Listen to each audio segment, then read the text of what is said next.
Hi everyone, welcome back to the new video in this channel. Today I will guide you how to fix add friend option missing problem. For that you need to open the Facebook application. Make sure you have signed in on your Facebook account. Then tap on three-line icon at the upper right corner. Now tap on gear icon on the top of the screen. So here you need to scroll down. And under audience and visibility, tap on how people find and contact you. And now you can see the option of who can send you friend request. Tap on it. But before that, you need to check your profile. So here you can see that there is no add friend option.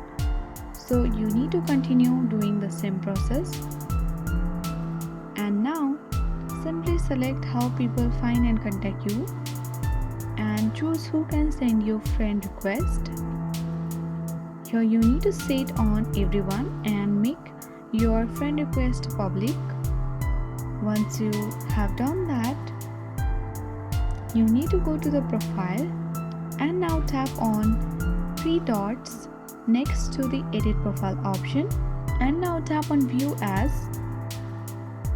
Once you have done that, you can see that add friend option has already been shown on your profile. So in this way you can easily fix the Facebook add friend option missing problem. I hope this video was helpful for you. Hit the like button and subscribe if this was helpful for you. Thank you for watching.